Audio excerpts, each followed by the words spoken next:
The Smooth Breakfast presents the headlines, the stories, the news. Headlines.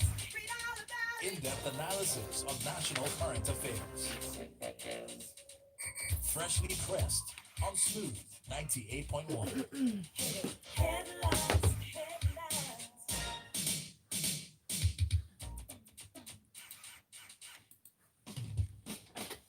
Mike's up, studio line. Smooth 98.1, love music, love life. 7:30, time for Freshly Pressed 981. I am Ayo Myro Essay. This is where we bring you detailed analysis of today's national news headline stories and also look forward to getting your reactions, comments, and thoughts on this. If you'd like to watch what's going on in the studio and listen to us via YouTube, then please go on there, Smooth 981 FM Lagos. We are streaming live. We also have with us in the studio Devo Okorie. Good morning, Devo. Good morning, Lagos. Morning, everyone. Cool. New day, new showers. All right. Well, it's not really. It's not yet showering today. In Hopefully, some parts. in some parts. All right. Hopefully, would keep the rain would give us some time to enjoy, spending time outside. Well, if you'd like to join the conversation this morning, please do so using our WhatsApp platform 0809 444 0981. Again, that's 0809 444 0981. On Twitter, you can send your message to us at smooth981fm. Use the hashtag freshly pressed 981. We'll try as much as possible to take your tweets, to read your tweets out today. Yesterday, we ignored largely our Twitter family. Apologies for that. We concentrated on WhatsApp, but today we'll show you enough attention and make sure we take as many comments as possible on there. I believe you can also send us a message on YouTube, so please go on there and watch as well as interact with us. We started our first story today, Divu, and yesterday we had the first update on this. We had a good discussion on this, but today we have updates that, as some people speculated, the acting chairman of the EFCC, that's the Economic and Financial Crimes Commission, Ibrahim Magu, has been suspended. After 5 years as the face of the federal government's fight against corruption, he was suspended yesterday over weighty allegations of misconduct. Can you please take us through the story? It's from the Guardian newspaper. Yes. Well, I think it's now in the news that the EFCC chairman, acting chairman, was suspended.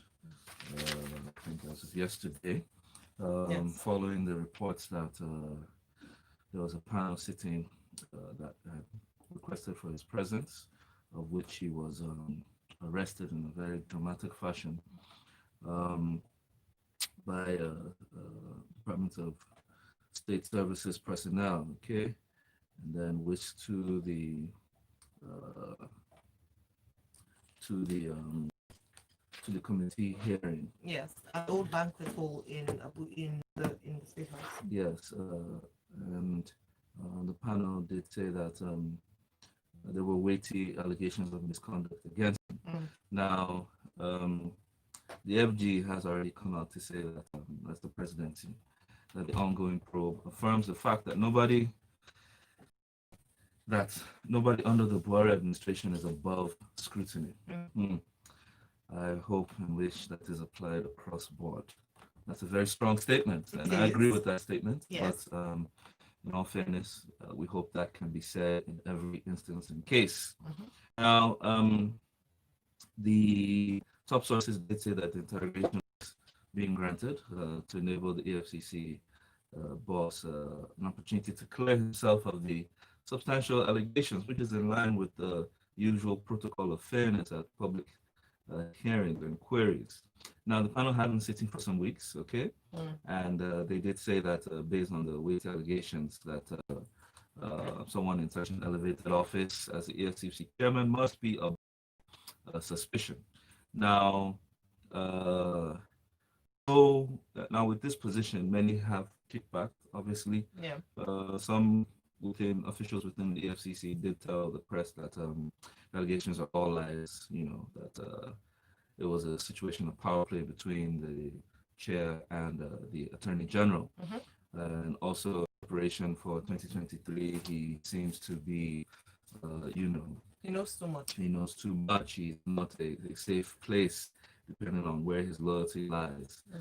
Now, they even added the fact that even staff were not happy with it. In terms of staff welfare, they haven't seen much of it. But get more information on the story, the press did visit the headquarters and they realized that the head of operations, Mohammed Umar, would be overseeing the commission pending the outcome of this panel, yes, Yeah. investigation, which has suspended him from duties. The Human Writers Association did say that they expect that fairness is granted to him. Sarah also said the same thing. But in the story, they said that the extent of corruption, that's the national coordinator for the national media affairs, the extent of corruption at the federal level and state level is troubling. So some did say that maybe it's not without a cause that the corruption fight seems to have been muddled in political waters, okay? And that and this is where the selective allegations do come in. Yeah. For example, they gave instances of the past chief of staff that when there were allegations against him, not much was said or done regarding that fact about the allegations with the National Social Investment Scheme, where about 500 billion was released, and till date is still questionable in terms of allocated and spent. To the National Emergency Agency was embroiled in widespread corruption. These are all allegations that ran into several billions.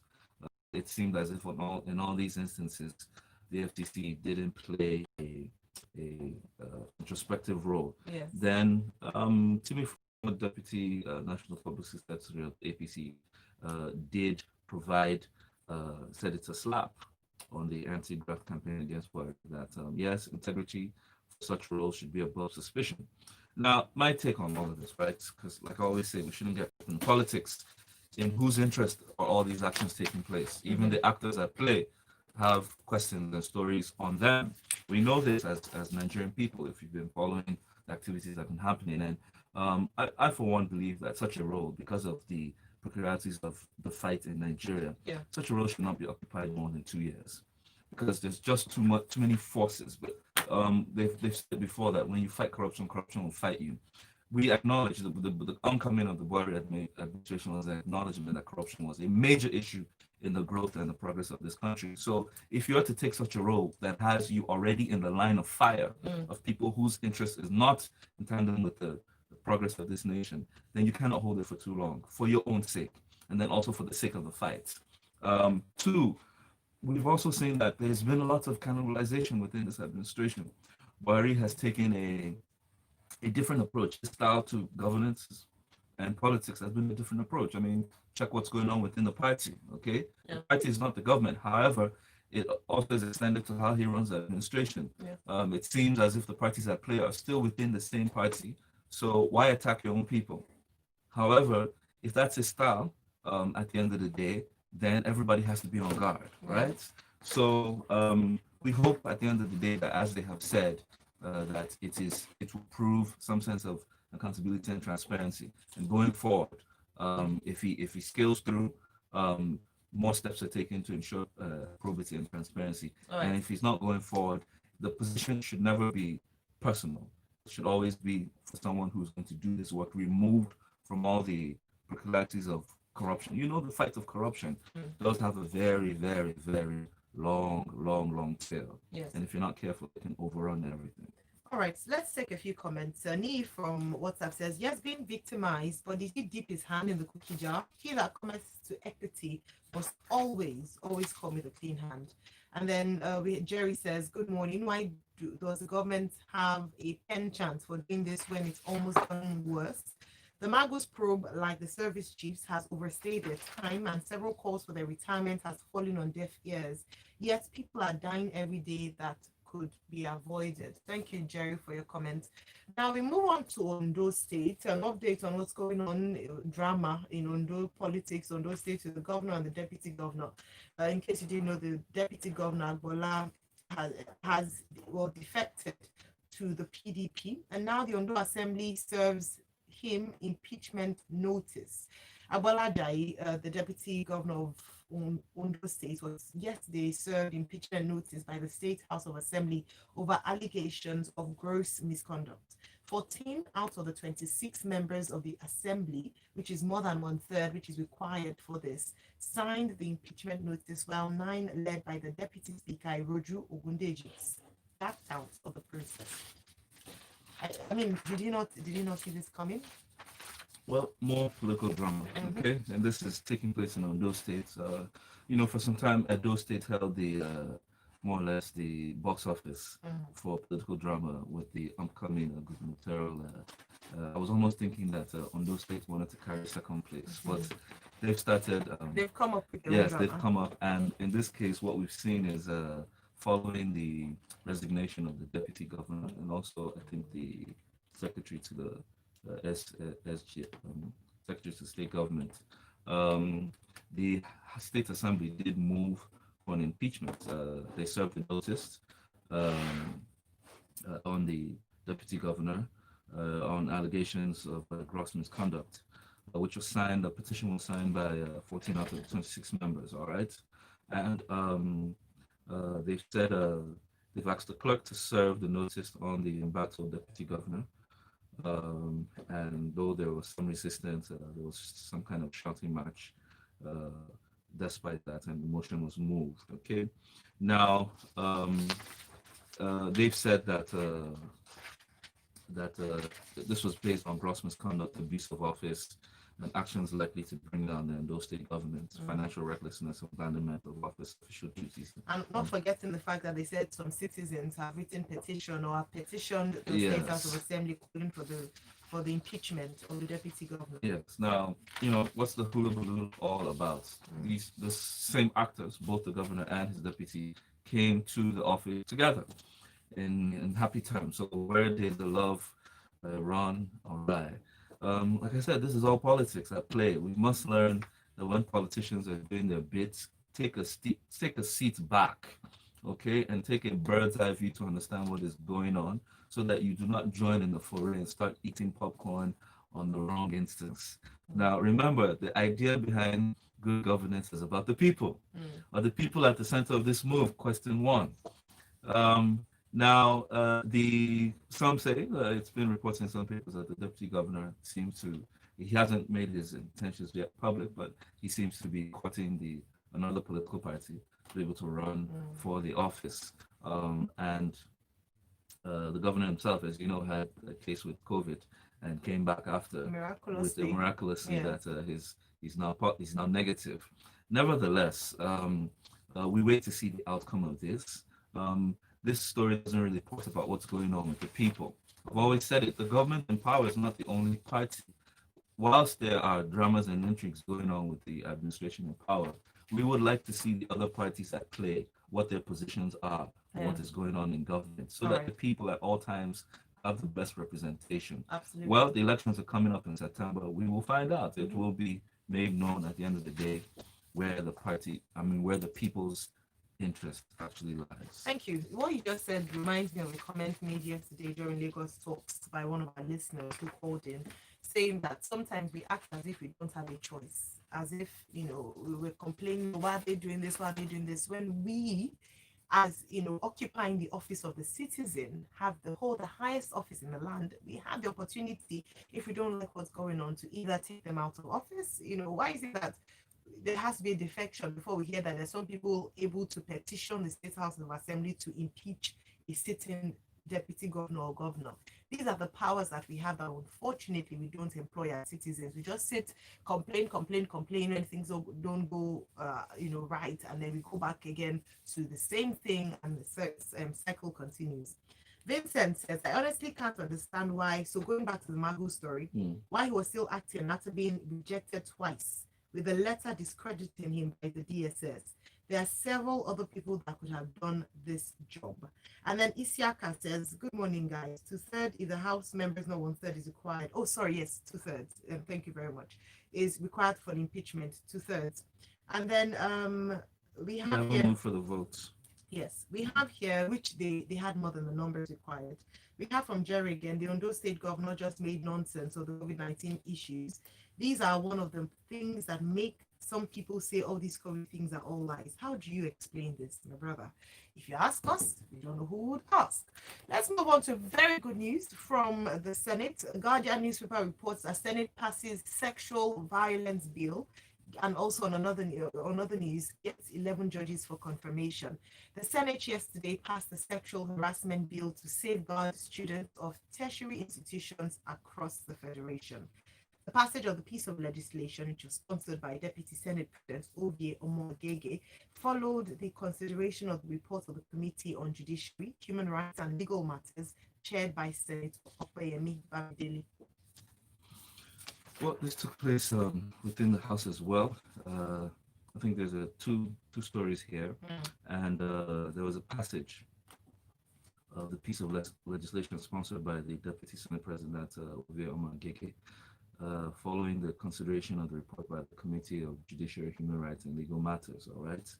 Now, it's a landmark legislation stated by allowing the president to protect our daughters from predators. Now, this was the sexual harassment bill to safeguard students of tertiary institutions across the federation. Now, ASU had a kickback that there were excellent laws sufficiently to address the menace in higher institutions of learning, of which the panel said they didn't see where that played a role, and that the legislation is meant to address incidents of sexual harassment in tertiary institutions as against the laws that are contained in the Child Rights Act. Okay.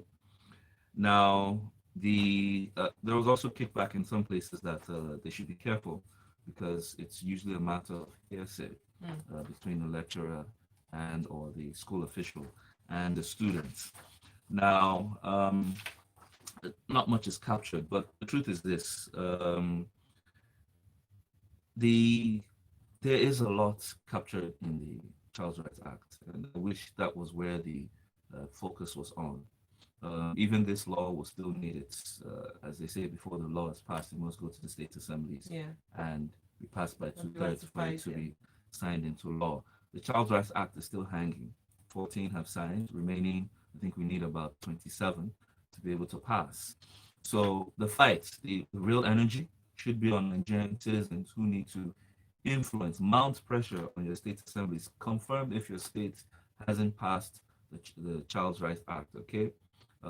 Which stiffens the penalties as well as creates some other issues in terms of volition, where both male and female are harassed, molested, especially where it refers to sexual violence and sexual harassment. Remember, with the lockdown and the pandemic, it has brought about a heightening of sexual violence cases. And this is not out of place because people were forced to stay within perimeters or within locations against their own will based on the Quarantine Act. So whilst this is still hot on the burner, I think people should get the focus right and ensure that they get their state assembly. At the end of the day, the interpretation of this is that I wouldn't lump it on governors, but I would say that state governments through their assemblies are perpetuating the criminal acts of sexual violence, okay, against children, women, females in the country until they pass that act, so that we can see some, legal backing, especially against those who are committing these things. Also, it speaks on the story of the appointments of 11 judges to the Federal High Court.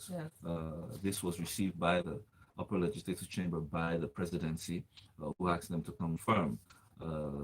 But there was a kickback also from some respective areas. That was some lawyers. Many lawyers criticized this list, given that the presidency, because they moved the suit to stop this exercise, because they believe that the presidency did not follow the guidelines laid out by the National Judicial Council. Many top lawyers had expressed their disappointments. That's Mr. Candid Johnson, Chief Michael Zekme, that these moves would undermine the NJC, and that this government, that's Mr. Stephen Zubike, has a trademark of not according much regard to the judiciary. But in a swift reaction, the immediate past chairman of the NBA, that's Mr. Bayo Kindele, that's the Ikorodu branch, did say that since there was no stay of execution, nothing stopped the Nigerian leader from proceeding with the action. Well. Remember the first statement we read that when the government did say that that their administration, that no one It's above the law. is above scrutiny. Above So, scrutiny. and what was my position? That I hope that is extended to every area. You rest your case. Yes. Thank you very much, Duvo. Well, you can look at details of that. So it's actually many of the dailies of today's daily. So you can look at details of the judges that were confirmed by the Senate. But I must say at this point, in terms of the sexual violence bill, a commendation for groups and NGOs that have campaigned and advocated to ensure that this was passed, because it's not the first time that we've had propositions of having a sexual violence bill in place, particularly to protect tertiary students. However, this has been followed through, and we must applaud and commend everyone who's put their hands in to ensure this has come to pass. James from VI says, as a survivor, I would advise we highlight rape from both sides of the spectrum. Devo should do well to always acknowledge that sexual harassment and rape happens to both genders. Thank you. Yeah, that's sexual violence. Yes. Rape is sexual violence. Yes, thank you. Well, he's talking about both genders, so not just No, I did say male and female. He Male and wasn't female. listening. All right, thank you. Alleged extortion, Apapa traffic takes a turn for the worst. I think he's Vanguard- reacting to the position. Sorry, I think he's reacting to the position of the Senate presidents who mentioned our female children. So that's where that came from. All right, thank you.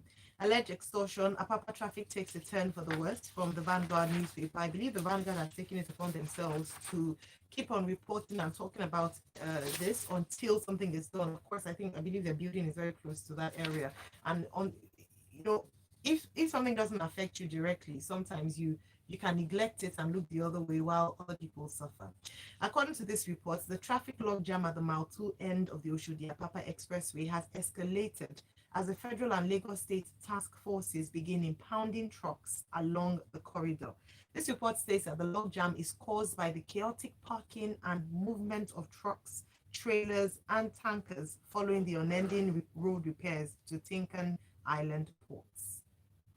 Well, I don't think it's new. We do know the monstrosity that has overwhelmed the Apapa axis of Lagos State, being the lead and flagship entry point for importation and exportation within the country. Yeah. Now, the logjam at the Mile 2 end of the Oshodi Express has escalated, given the fact that the Lagos and federal task force has begun impounding trucks along the corridor. Yeah.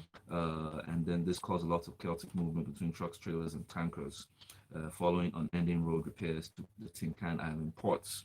Now, the truck owners and drivers under the aegis of the forum, their own forum, began a protest, where many of them were carrying placards that stated extortion, extortion.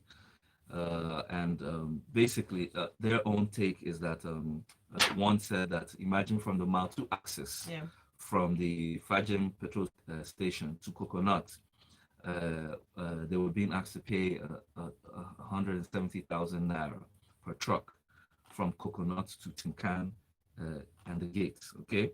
And then from Coconut to Tinkan and gate would cost them about 70,000, totaling about 240,000 just to get through. Now, if you go by road, it takes 6 weeks from Mile 2 to Tinkan ports. We can end the story there. That is in this same Lagos. From Tinkan to, from Mile 2 to Tinkan port, it takes 6 weeks. If you go by ferry, it takes you 3 hours. That's just by following the waterways. Yeah. Now, that's the basis of their protest. Now, whilst looking at the impounding that's been taking place, they did speak to some of the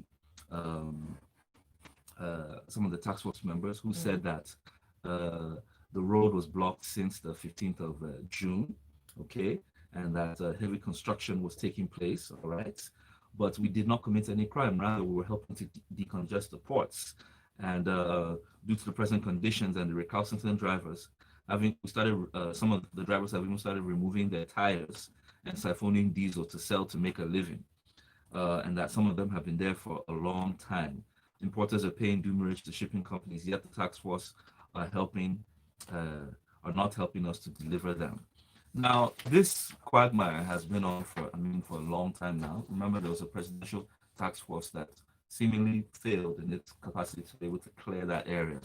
And what we do understand is that it seemed as if the truck operation, the drivers, or be their owners, seem to be above the law, because it was seen that many of those who operate in that area seem to be among the top echelon of the country. So how come the presidential task force could not bring about sanity within that area? But if there was peace during the Quarantine Act, I keep saying, during the lockdown, everybody went home. Why can't we enforce it? So there's many questions that have not been answered regarding the port situation. Ministry of Transport has said they're going to open up other wharfs and ports to decongest activity within that area, but that's a long-term approach. Yes, the short term, I think whatever capacity they used during the pandemic lockdown, they should apply same here. Thank you. It wasn't, to be fair, not everyone obeyed to the to the letter the pandemic lockdown, but at least it was effective to a very large extent. Azuka from Aja says, good morning, Smooth FM. Apapa is a foregone project. Same with Lagos Badagry Road. APC, no send them. And then he is back, says that like we do with all issues, government looks at issues in isolation. How can you stop using barges to evacuate containers from the port because you claim corruption? Deal with your operatives, cashing out. That's what he says. Let's move on quickly. I'd like us to take this next two stories very quickly. Senate amended Police Act. OK's 4-year tenure for IG of police. The Senate yesterday passed a bill which amended the Police Act and prescribed, amongst others, a 4-year single tenure for the Inspector General of Police. Well, this came as a consideration from the report of the Senate Committee on Police Affairs. Obviously, before there was no legal backing to his tenure, it was at the appointment and express reserve of the presidency. However, now they've said with this act, the appointment and the removal of the chief police boss would henceforth be based on the advice of the police council. Well, in a world where birds fly and turtles crawl, I think that would be a sane thing to do. But we know in this country, we are beautiful people, and we can see even in the appointment of the CJ, so many things took place. As in the first story, what is meant to be good governance and a due process is muddied always in political waters. I rest my case. Thank you very much. We move on to our next one. The Christian Association of Nigeria yesterday kicked against the continued closure of worship centers by some state governments. This report in the Punch newspaper says continued closure of churches no longer justifiable. This is coming in from the president of CAN, Dr. Samson Ayokunle, who said this in a statement by his special assistant on media and communications, Adebayo Oladeji. He gives a few reasons why they must reopen all churches now. Enough is enough. Please take us through this. Yes, the presidential task force did give a go-ahead to state governments, but did say that state governments were to coordinate, all right? And what's taking place here is kind of speaking in a position to delay this a bit. Well, Lagos and Ogun in particular. Yes, Lagos and Ogun, which have been at the fore of this. However, the Lagos state government has always stated that the analogy and the reference to the markets opening, okay, and then there are also plans for the airports to open, which have opened today, and then also schools, interstate travel, and then also schools to some extent. You can open all of this, then why not churches as well? We can also abide by the guidelines and the rules. But the Lagos state government has said that they're still wary around the public gatherings, especially when it comes to churches and event areas, and that in spite of the curve, in spite of the spike in the curve, it's not bending, it's actually moving upward. And the surge of cases that we can't take this position. But I would say this, and I can understand, honestly, I can understand the position of churches, okay, worship centers that, hey, why are we being left out? It's a condition of, we're like the other conditions. But the truth is this, right? You are not like other conditions. If you look at it scientifically, all right, it's an enclosed environment, all right? I don't think the government can actually monitor, even if they say that maintain not more than 200 people or even 500 people. They can't really monitor this. So it's going to be what they call a COVID surge free fall. So I asked them to. So do you maintain that they should still remain closed, the worship centers, in your view? I maintain that they maintain their patience with government. Okay. I'm sure government in the soonest of times, they can't uphold this position forever. They've already come to schools, which we thought didn't have a definite date. So it's in phases. Yes, it's in phases. I'm sure very soon they will be coming up with a concrete position for worship centers to open and event centers. Thank you very much, Ivo. That's all we can take this morning. Our time is fast spent. But a big thank you to everyone who's contributed to today's conversation, and very much grateful to Devo. Devo is at Devo Okore on Twitter for coming in today to analyze this news stories with us this morning. Next up, we'll be talking sports in the Locker Room 981 here on Smooth 98.1. Do stay tuned. I'm Ayo Myro Esse. The headlines. Anyway. Thank you, Devo. Thank you. In-depth Merci. analysis And how of are you? national I'm all right. Really? Cool. freshly pressed on Oh, this pandemic. 98.1.